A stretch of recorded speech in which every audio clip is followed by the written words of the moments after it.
Hi, in this video I'm going to talk about cluster analysis.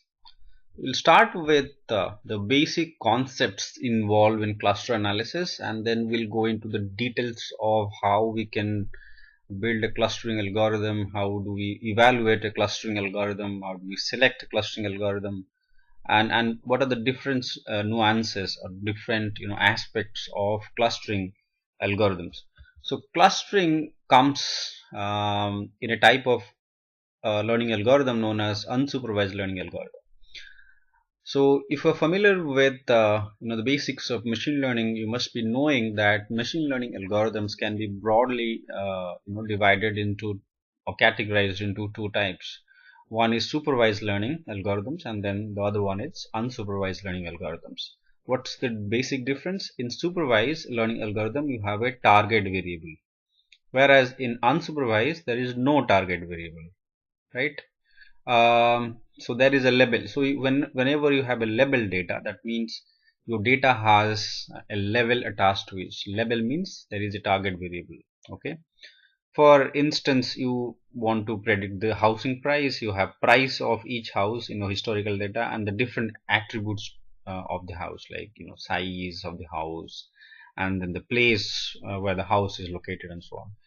So price of the house, given the fact that we are trying to predict the price of the house, the price of the house given in our historical data is the target. So that's an example of label data.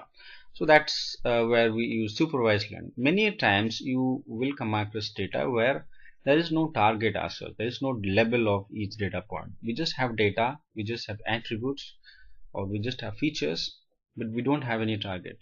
In such a case, we are also interested to know if at all there is some pattern in the data that we are in, that can give us some insight. So in such a data, we can actually group them into different categories. We cannot call them as such. I mean, we cannot name the categories, but we can segregate the different categories of data in available to us. So supervised learning is where we have a target data, and in unsupervised there is no target data. Okay, so we just want to explore the data just to find out some intrinsic structure in them. Okay, and basically clustering is used to combine similar features. Okay, so if you have, let's say, circles and you have squares, right? So a clustering algorithm cannot tell you these are circles and these are squares, but it can help you to learn that this is one group and this is another group. Now what the groups are, it cannot tell us because it's an unlabeled data. We haven't given the learning algorithm that these are circles and these are squares. Okay, but the algorithm will be able to differentiate that these are two different categories. Okay, so that's the feature of unsupervised learning algorithm, where it only is able to categorize your data into different groups, but it actually cannot tell you what these groups are. So clustering is one form of unsupervised learning algorithm. There are of course other similar unsupervised learning algorithms. So the idea is that it groups data that are similar. Okay, it groups data that are similar or near or very close in terms of distance, in terms of shape, or whatever be the way we want the similarity. I mean, we define the similarity, and it wants to also segregate data, how far the data, how different the data is. Okay, I mean the data points are from each other. Okay, so similar groups, as we have said in the previous example, these are similar groups, these are another similar groups, but the distance between these two groups is quite large. So clustering is just to find out such groups so that there is closeness between the group, between the elements of one group, and between the different elements of the two groups, the distance should be maximum. Okay, so that's the idea behind doing a clustering algorithm. How do we how do we understand And how does the algorithm perform this task, we'll learn in detail. So one good example of the real world uses of clustering is how Google uses clustering algorithms to find out similar news articles, and it shows these articles on its Google News feed. Okay, now if you can see the first set of news articles, it says that Unilever threatens to pull ads from Facebook and Google. Second one is from Guardian, okay, the newspaper Guardian. The second one is from BBC News. Unilever threatens to pull ads from Facebook and Google. The third one is from Fortune. Unilever threatens pull ads from. The fourth one from Quartz, and the last one is from Times. So the similar news articles from 4 5 different news platforms or news website have been collected. Now, clustering algorithms are being used here to find out similarity of news articles. Okay, now it cannot tell us what exactly is the news article, but it will go through the entire the web pages, and will find out that these 5 articles are very similar to each other, so they should be clubbed in one group and should be shown at the as a group. So these 5 6 articles are of similar type, so it's not done manually, it's rather done automatically. Okay, now this is not a label data, right? Because news articles as such doesn't have a label. It doesn't say that, because if you look at the link, the title, it's different, right? In each case it's different, although there are some keyword which are similar, but still it's very different. So it's not a label data, it's completely unlabeled data. You just the algorithm scans through the web pages to find out the similarity. Another illustration, okay. So here is a few groups of data, and there are 3 clusters clearly seen, right? This is 1, 2nd, and 3rd. Right, now we are doing it by looking at the data points. So how does the system or the computer does it for us? We need to write an algorithm for that, right? So for human eye it's very easy to identify the groups, okay, but for computer to know that there are 3 different groups of these are 3 different groups of data, we need to use some sort of an algorithm. The algorithm is fairly simple. If you just to understand in a very crude way, if you see the distance between these data points are very small, right? But the distance between this data point with this one, okay, is quite large. That means the within cluster distance is small, but between cluster distance is large. So there are 2 things, right? Within cluster, and the second was between cluster. So this should be maximum and this should be minimum. So that's basically is the way the computer will do it for us. So what are the other areas where we can use? It can be used to, let's say, club the types of the t-shirts into different categories, okay, maybe small, large, medium, and so on. Okay, that's possible by using some attributes, so the size, length, breadth, and so on. Okay, yeah, that's one way of doing that. And in marketing also it's being used quite heavily, especially for target marketing. Many times you will have a lot of data, especially social media data, Twitter data, newspaper data, and so on, where you do not have a proper target as such.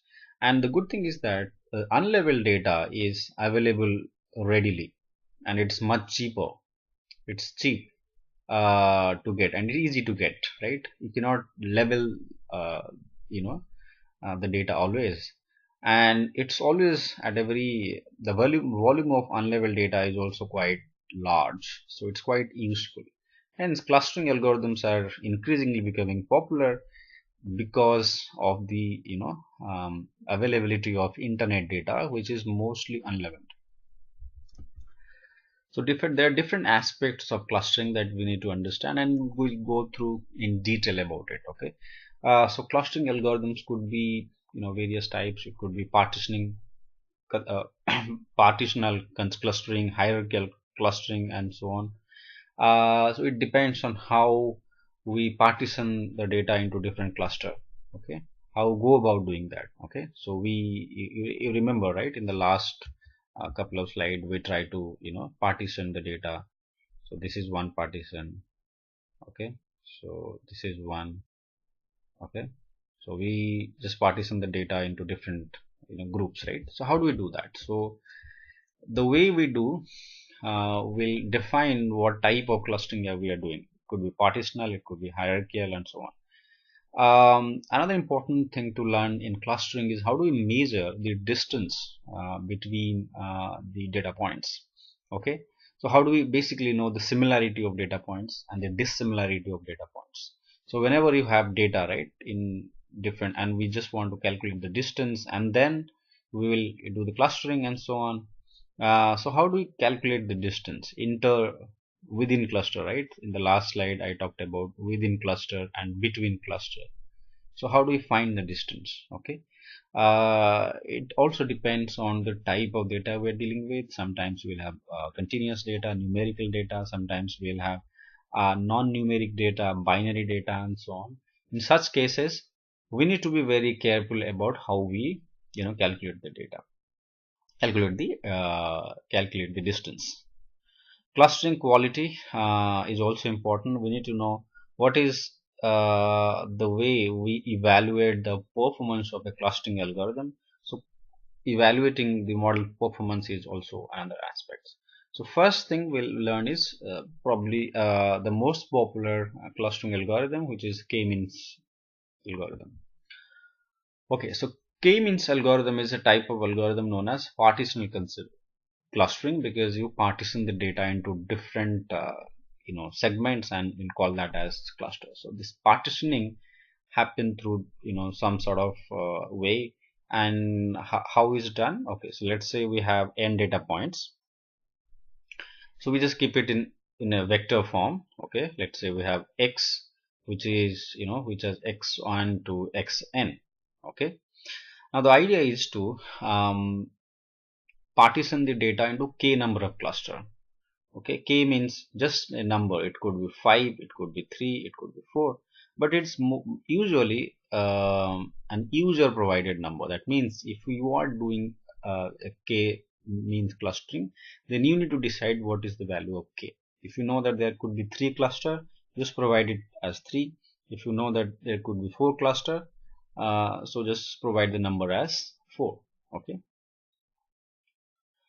Alright, so each cluster will have a cluster center known as centroid, and the k would be provided by the user. Now all the user need to provide is that the value of k, and that is known a priori. You are expected to know that. Once you provide that to the algorithm, it is going to give you the 4 different clusters, okay, or the 5 different clusters, depending on what the value of k you have given. So how does the algorithm work? So given a k, so what it does is that it first take k random points and take them as seed, that means initial values. So in the first step, randomly choose k data points, and we call that as seeds, to the initial centroid. Centroid means some sort of central value. Okay, and we consider them as cluster center. Now what you do is that you calculate the nearest point, right? Let's say your total number of k, or the value k is 3. That's what you have provided. So then what you will do is that you will calculate the distance of the centroid from each data point. Okay, and that will decide that whether you need to recompute the centroid again or not. Okay, then what you do in the second step is that you recompute the centroid using the current cluster membership, and using some convergence criteria. If the convergence is happening here, is fine. Otherwise you again go to the step number 2. Okay, so step number 2 is missing. It's just that you calculate distance, right? So basically we are trying to find out the distance. We are calculating the within cluster distance and between cluster, right? So this has to be less, this has to be as minimum as we possible has, this has to be more, this has to be more and more, right? And then you keep on recomputing. Now there will be a time when this distance will not be lesser anymore, this distance won't be more greater anymore. Okay, so that is the convergence criteria. Okay, so what is the convergence criteria? How does this algorithm converges? There are 3-4 criteria that can be defined for the algorithm. It's also known as stopping criteria. That means when is the iteration going to stop, right? The 4 steps that we defined here will happen through iteration. This will first step, second, and then if it doesn't converge, then it will go back, and to the second step, and then we'll continue, right? So the first criteria will be there is no reassignment. Whenever we recompute the distance and do the iteration again, there is no change to the way the data points are assigned. That means if in the current step a given data point is assigned to cluster number 1, in the next step if it is assigned to cluster number 1 and it is true for all data points, then it has converged. That means there is no further improvement happening. Okay, there's no change in the centroid. Okay, so in one iteration, and you see that with further iterations the centroids are not changing, the same data points are also becoming the centroid, then that's when you have reached the solution of this problem. That means the cluster have been defined and you don't need to do the iteration anymore. The minimum decrease in sum of square error. Sum of square is nothing but the distance, right?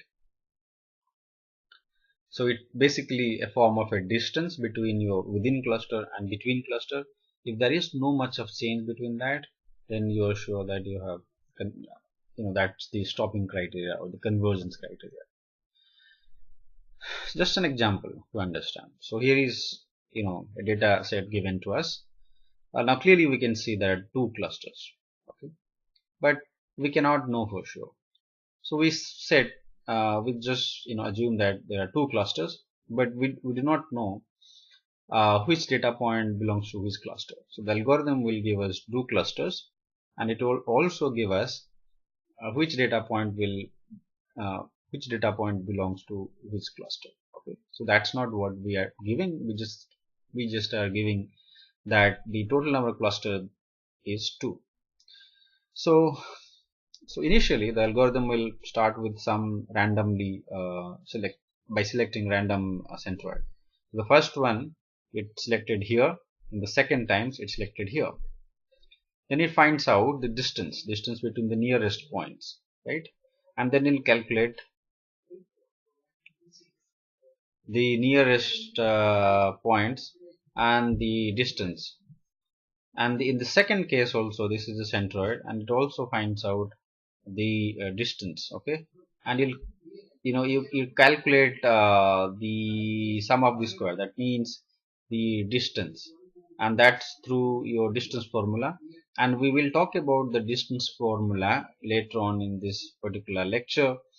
So alright, so this is iteration 1, and then you recompute it. Okay, now that you can see that we have almost reached at the point where there's a clear segregation of the data into 2 different clusters. So it's unlikely that the centroid will change. Now you started with this as a centroid, and then you started with this as a centroid. Okay, now the centroid has shifted slightly. Instead of this one being the centroid, you are having this one as the centroid. Okay, and this here it is centroid. Okay, this is second number, the centroid number, sorry, the iteration number 2. All right, in the iteration number is it 2? Yes. So in iteration number 3, you see the centroids are not changing.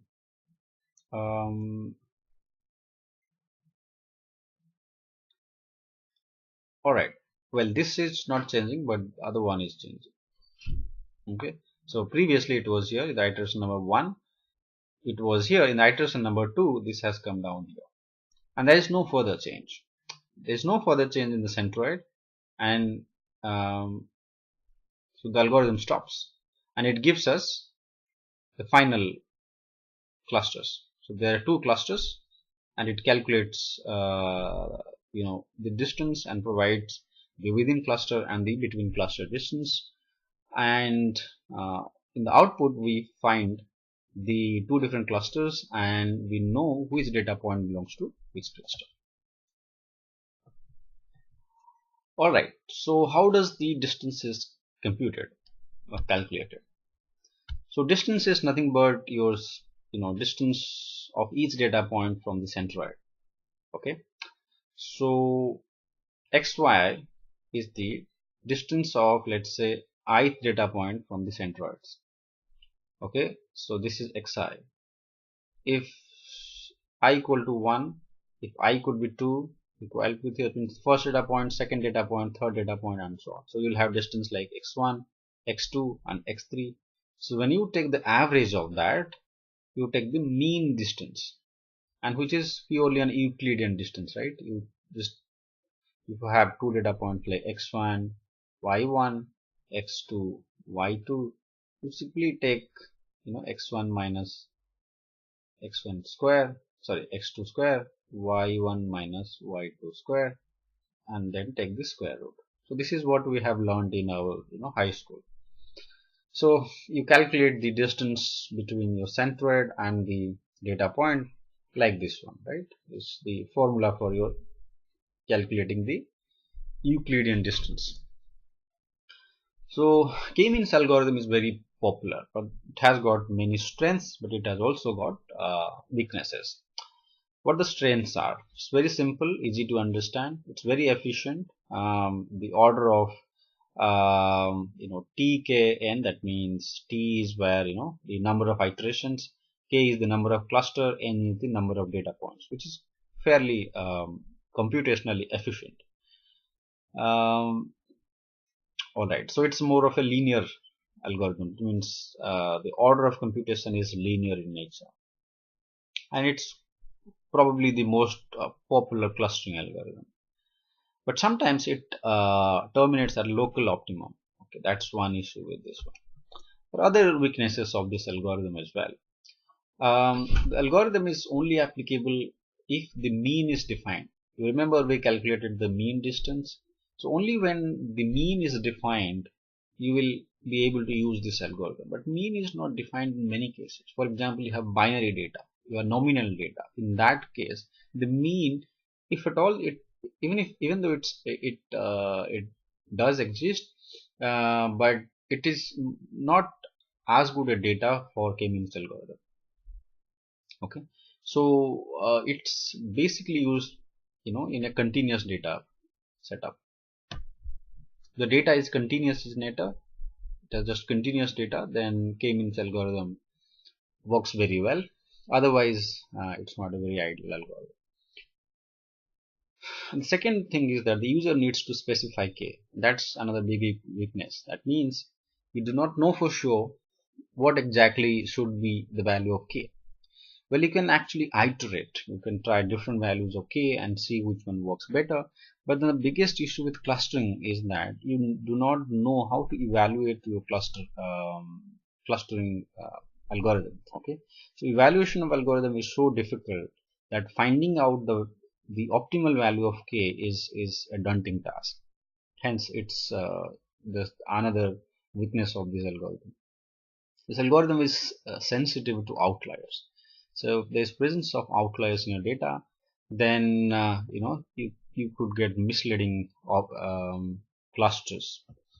So just an example. So there is an outlier. So here is an outlier. So ideally we should be having 2 clusters like this one, And then the third observation, last observation, should be out of the analysis. Just an outlier who should not be part of the analysis. But the cluster algorithm, the k-mean clustering algorithm, won't be able to identify this outlier, and it will take it as one of the data point, and then it will calculate the centroid, and centroid will be somewhere here, and then it will give us some sort of a cluster, cluster segments, which will be very misleading. Clearly you can see there are two clusters, and this data point doesn't represent or doesn't belong to any of this cluster, right? So that's one weakness, but it can be handled. Okay, so how do we deal with such cases where we are having outliers in our data, and clustering algorithm like k-means algorithm can be useful by doing some workaround. So one method is to remove some data points, and the other method is using random sampling. Okay, so when you remove these data points, so you do some data exploration before using clustering algorithm. You can remove some of the outliers from the data and then apply k-means. The second one is random sampling. When you take a random sampling in a random way from the main sample or the main population, you are less likely to have too many outliers in your data. So that could also solve the problem. The algorithm is also quite sensitive to initial seed. That means, remember in the first step that we discussed, the first step is that the algorithm will take a random point as this centroid. So it could take any random point. Okay, it may not be the centroid in the first place, but just as just to get started with the algorithm iteration, it will take just any point as the seed value. Okay, that could give misleading results sometimes. Okay, so so this is an example, clear example, where it's giving misleading result. So let's say the algorithm has taken one of this data point as the centroid in the first iteration. In the iteration 2, it finds out that okay, the centroid lies somewhere here, and this looks perfect. So there are two clusters in nature. However,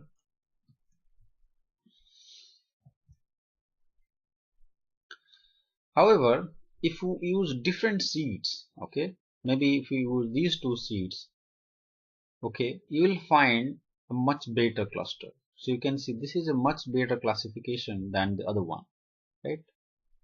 Imagine same data points but different clusters. So this looks better.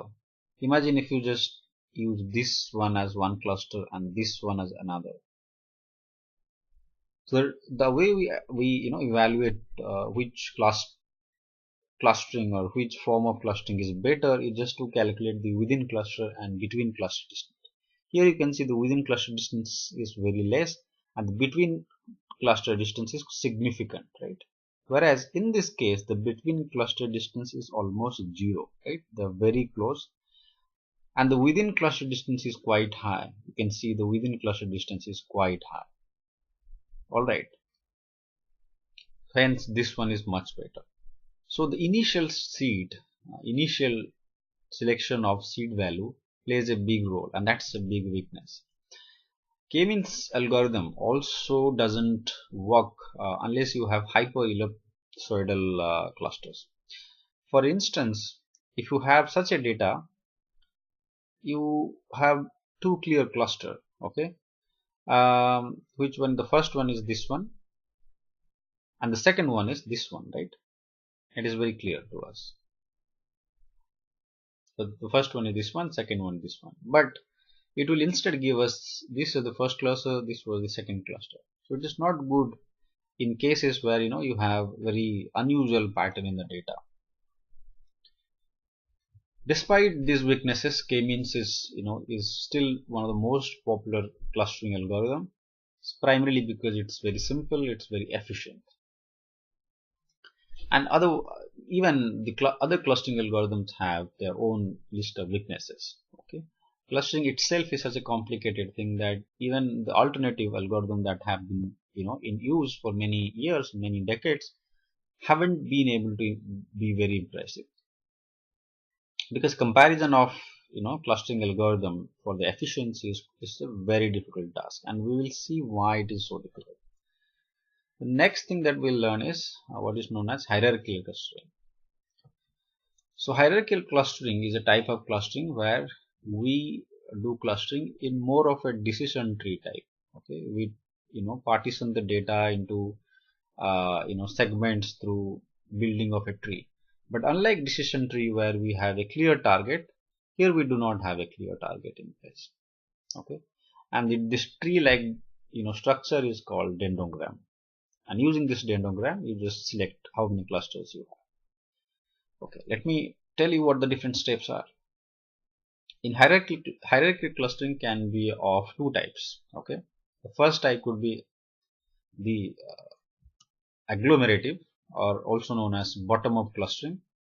The second one is divisive clustering or top-down clustering. So the agglomerative clustering or bottom-up clustering, it builds the dendrogram or the tree-like structure, and I'll come back to the dendrogram. But let's understand what the two different types are and what's the different philosophy of building a dendrogram.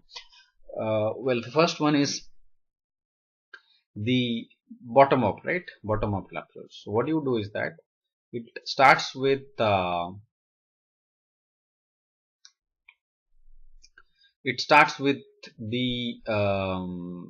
each data point to be one cluster. Maybe if there are 10 data points, so there are 10 clusters. Okay, and then it merges the most similar pair. Okay, let's say there are such 10 data points, and each one can be considered as a cluster in the first step. In the second step, the closest cluster will be merged. Okay, and this will continue till the time it converges to just one cluster. Okay, so it stops when all data points are merged into a single cluster.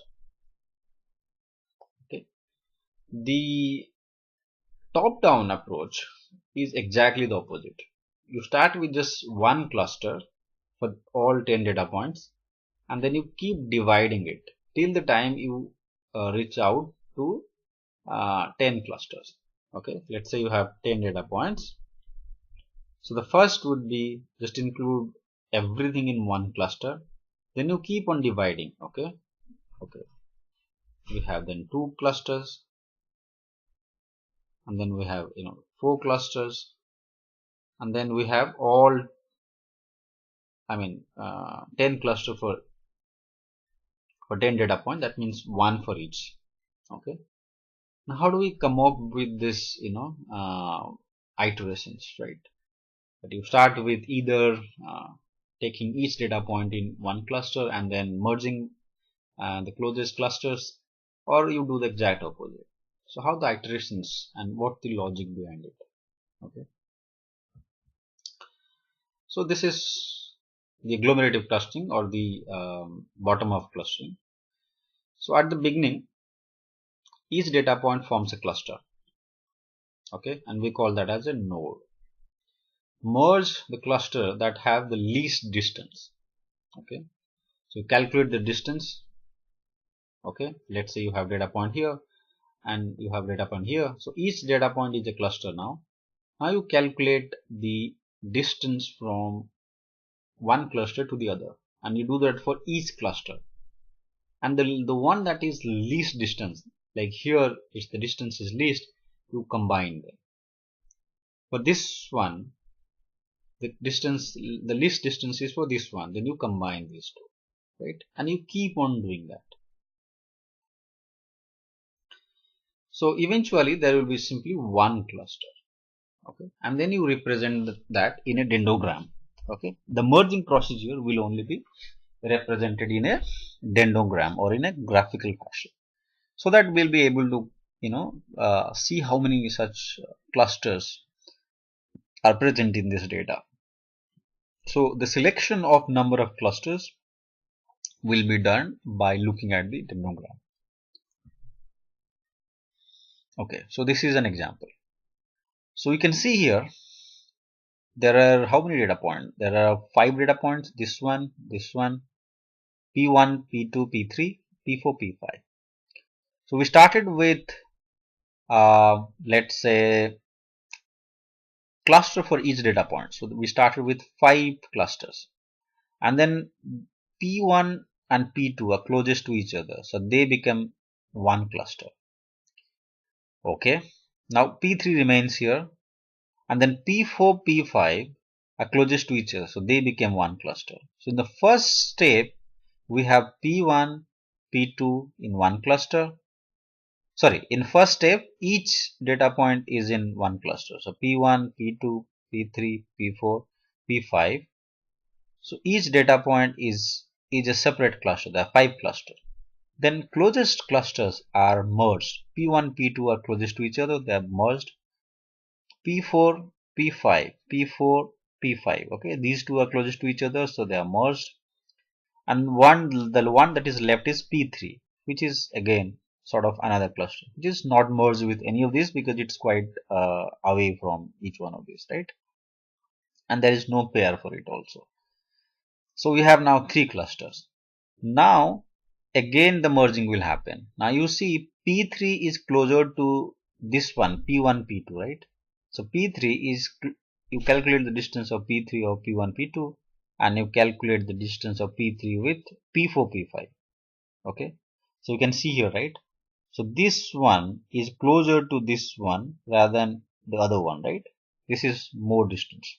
So this gets clubbed or merged with P1, P2. So now P1, P2 and P3 are in one cluster. P4, P5 are in another cluster. Now finally we have just 2 clusters, so we combine them because there is no third competitor. So we become a large cluster. Now this representation is done through a dendrogram. Okay, so P1 and P2 are merged the first iteration, and then P3 remains as just single cluster. P4 and P5 merge in a iterations. This is second cluster. So then we reach out to 3. So P1, P2, P3 becomes 1, and then 3 and 2 are combined for 4. Now using our own idea about the data, we can have as many clusters as we want to have. Okay, so we can have 2 or more. We can clearly see that there is a strong difference between the 2 clusters, which is P1, P2, P3 being in one cluster, P4 and P4 being in another cluster. But we can have more number of clusters also. We can say that P1, P2 are in one cluster, P3 is separate cluster, P4, P5 in one cluster. So the value of K, you remember from K means, is now not dependent on us. We can get to know the value of K by looking at the dendrogram. We don't have to provide it a priori or beforehand. So how do you measure the distance of 2 clusters? There are a few ways to measure the distance of 2 clusters. One could use single link method, complete link, average link, and centroid. We'll go through what these procedures are, because measuring the distance is the most important thing, right?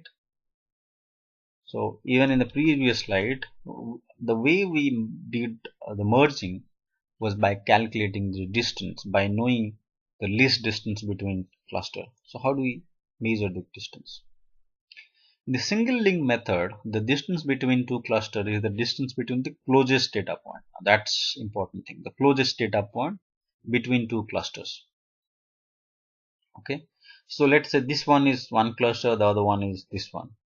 So distance between 2 clusters is the distance between the closest cluster. That means these 2 data points are the closest, right? Okay, so let's say this distance is x. So x is the distance between the 2 clusters. So this data point will represent from this cluster. This data point will represent from this one. okay, and the distance between these two will decide the distance between the two different clusters. So that's one way of doing it, but it has some weaknesses. The second one is exactly opposite. The distance between two clusters is the distance of the two farthest data points in the two cluster. Okay, and the farthest data point could be this one here and this one here. The biggest or the largest distance, right? Distance is this one. So this is the largest distance between two given data points in different clusters. Okay, so this distance is considered to be the distance between the two different clusters. Previously we used the closest one. Second time in the complete link method we took the farthest distance, or the two data points which are far out, the most far away from each other. So that's the second way of doing it. But these two are quite extremes, right? We are taking either the closest or the farthest, and that's really an issue, because you see you're getting completely different result if you're using methods, right? So this is, the data set is same, but you can see the picture looks different.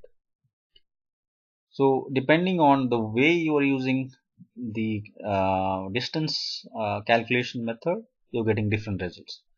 So one way we can avoid the extreme uses of this calculating distance is to average it out.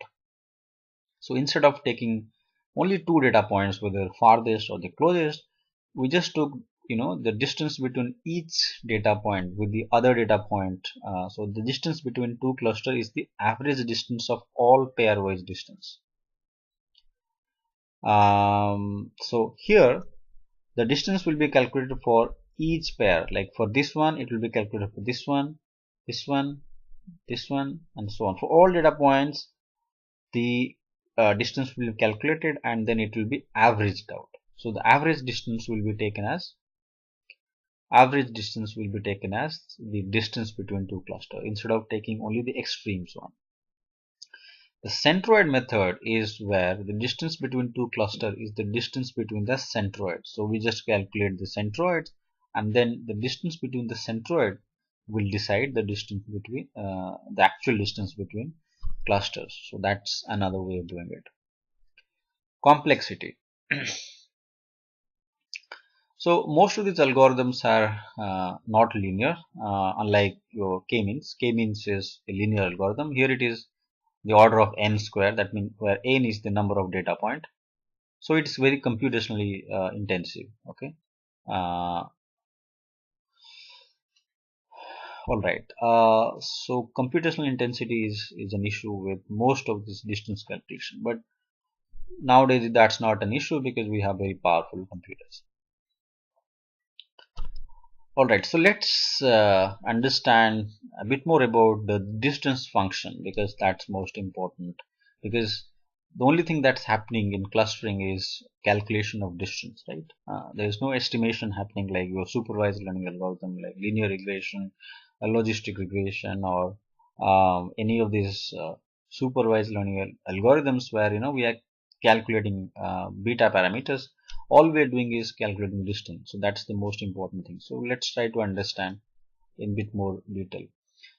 It's not that easy as it looks actually, because calculating distance will depend the type of data that we are using. If you have continuous data, if you have numeric data, if you have non-numeric data, if you have binary data, ordinal, nominal, it depends on the type of data we are using. The way we calculate the distance will differ. So the key to clustering is to know the similarity and the dissimilarity. Okay, because we could have numeric data and nominal data or non-numeric data, right? So depending on the type, we will have the different way of calculating distance. For numeric data, it's straightforward. We'll have Euclidean distance or Manhattan distance. So Euclidean distance, as we have already said, is simple.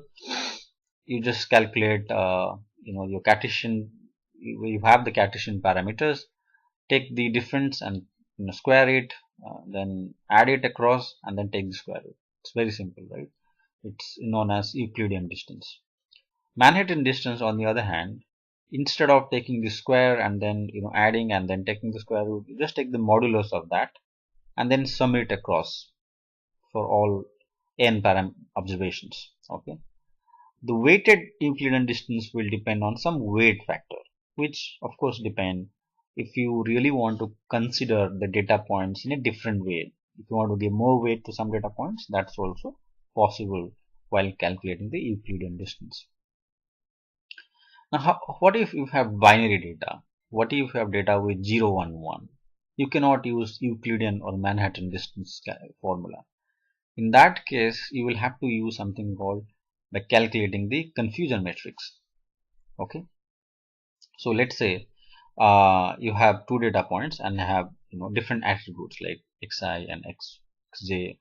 Both are, let's say, binary in nature. Okay, 0, 1, 1 values are there. So what you do is that you calculate what is known as a confusion matrix. So confusion matrix is just an arrangement of so we have data point I and we have data point j. So there are two data points, right?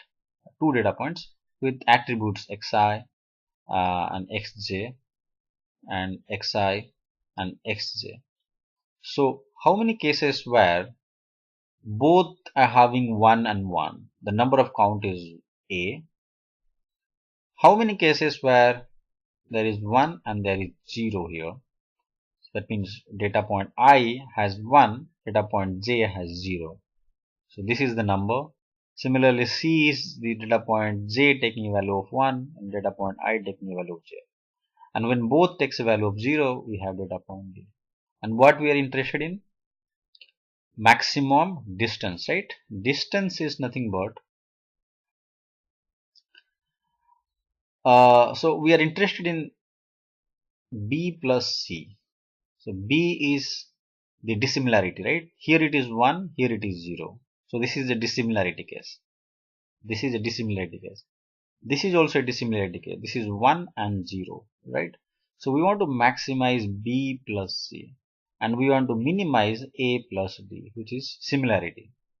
Both are 1 and both are 0. So that's similarity, a plus d, and b plus c is the dissimilarity. And we want to maximize that dissimilarity and this should be minimized, right? So that's the way you deal with your binary data. Also could have nominal attributes. That means attributes which are not necessarily just having two values, 1 and 0. There could be several values and there need not be any number assigned to them. Okay, so in such cases it's slightly trickier. Okay, let's say there are two given data point xi and xj. Let the number of attributes be r. The number of values that match in xi and xj be q. Okay, so that could be several attributes, right? Let's say somebody's demography. Okay, the three states that we are doing here: Washington. Okay, let me take something different. Three different countries in Europe. Okay, Germany, Netherlands, and then France. Okay, so these are three attributes. These are nominal values, right? So among different observation, you see how many of them are matching and how many of them are not matching. So the matching count is just the q. That means if there are cases where here you get Germany, there also you get Germany, then that is a matching case, right? So q is the matching case and total number of cases is r. So distance is calculated like this. Distance between xi and xj is nothing but total number of cases minus the matching cases divided by the total number of cases. Okay, so the idea is to find out how dissimilar the two observations are. So that's the way we calculate the distance in the case of a nominal attributes or nominal variables. Standardization. Okay, so this is very important while calculating the distance. Okay, let me show you an example why standardization is important. So when we calculate Euclidean distance, okay, it the value we get using the formula, the Euclidean distance formula, could be misleading. So here's an example. Xi is 0.120, Xj is 0.9720. So what's the distance? You just calculate using Euclidean distance formula, and the distance happened to be 700 something. Okay. Now you can see the first term is just 0.9 minus 0.1, which is a very small value, whereas the second one, 720 minus 20, has a very large value. So the 700 that we have got is largely dominated by the second term, because the large difference here, the difference is 700, but here the difference is just 0.8.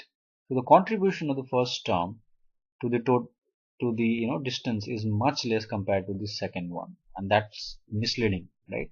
Hence we need to standardize. That means we need to have the same mean and standard deviation for all data set. So mean and standard deviation for all data for all attributes. Attributes means all variables. All variables should be same. Okay, and that's one way of standardizing. And I'm sure you are familiar with z-scoring or scaling. So what you do is that you just take out the mean and divide it by the standard deviation, right? So if let's say xi is x1 is the variable, so what I do is that in order to standardize, I take xi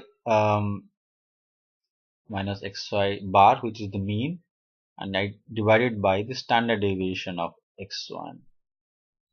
Okay, so this is the way you standardize the data. This is one way. I'm sure there are many other ways.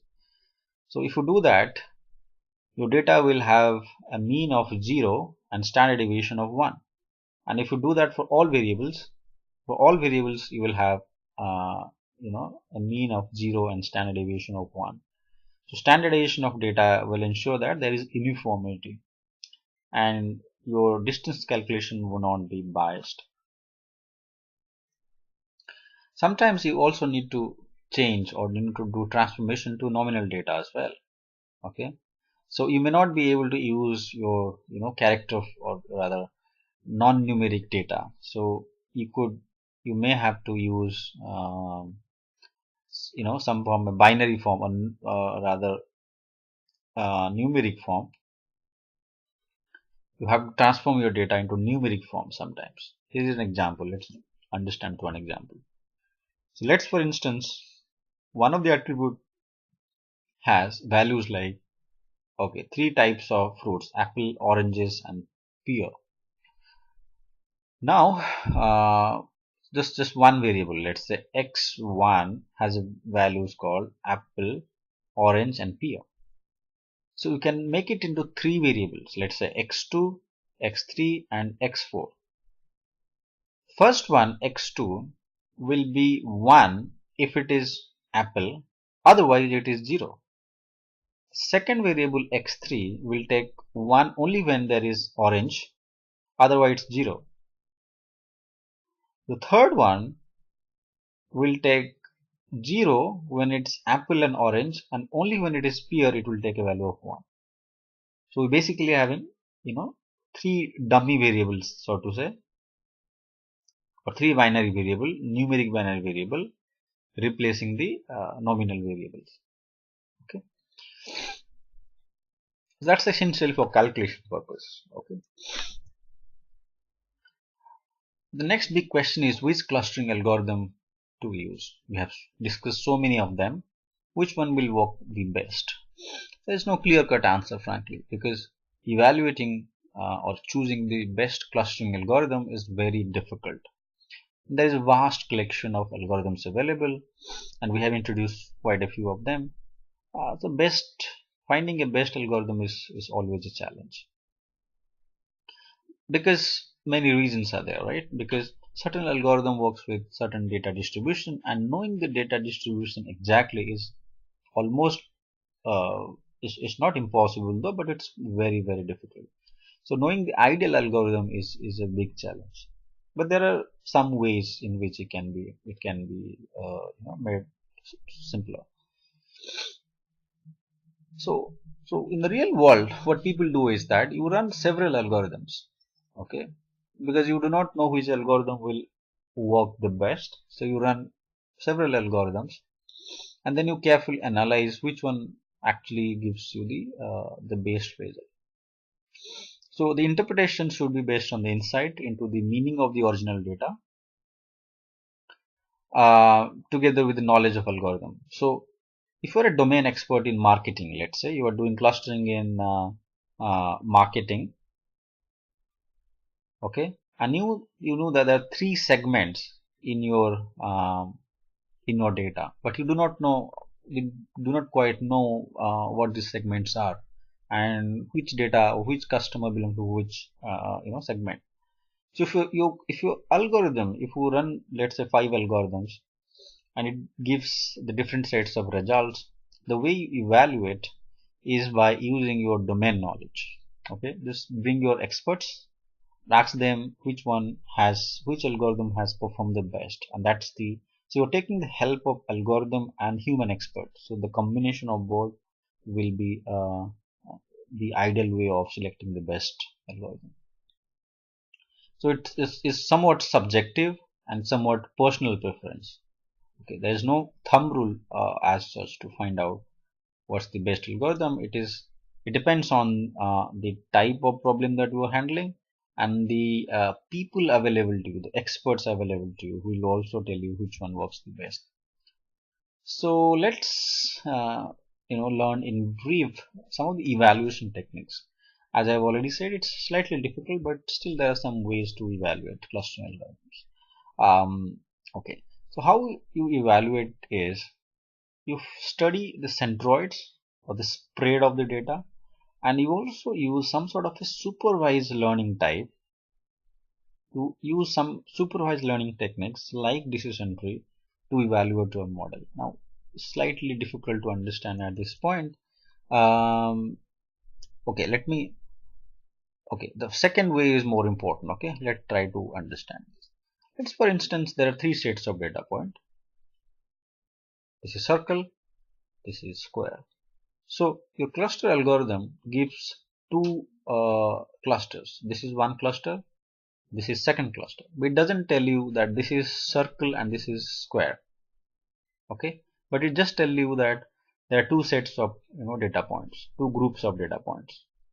Now if you can collect some label data, okay, most of the times you won't have label data wherever you are using the unsupervised learning methods like clustering. But if you can collect a small sample of label data, maybe let's say you are using 100,000 observations for this clustering, but if you can collect maybe 500 observations or maybe 1000 observations which has got label data, where you know for sure that it is a circle, either a circle or a square a priori, then what you can do is that you build a supervised learning model. Okay, and you see that you take an estimate, find a regression equation, let's say.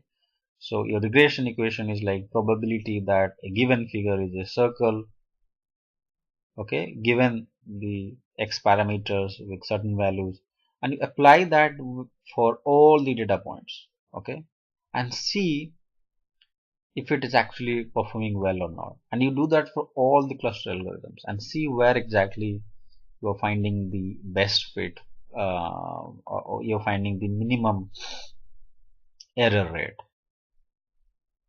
But it's also not realistic in many sense, because most of the times you will not have level data to do this experimentation. Okay, the 2 steps, just to you might have been confused, just to repeat what I've just said. The first one is take level data.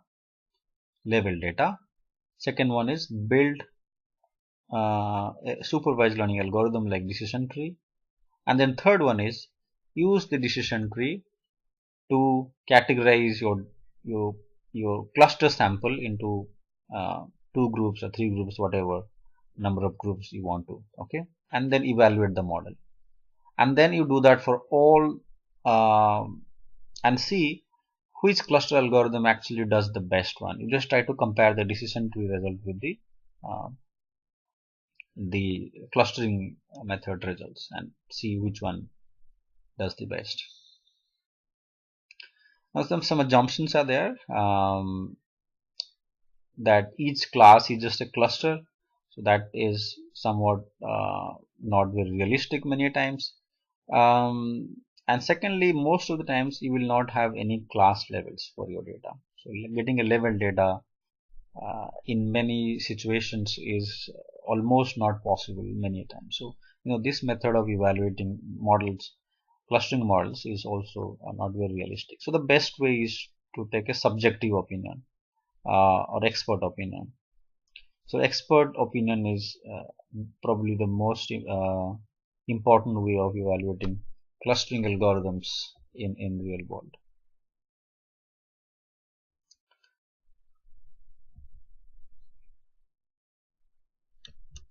Okay, so we have almost covered everything about clustering. We have covered most of the things.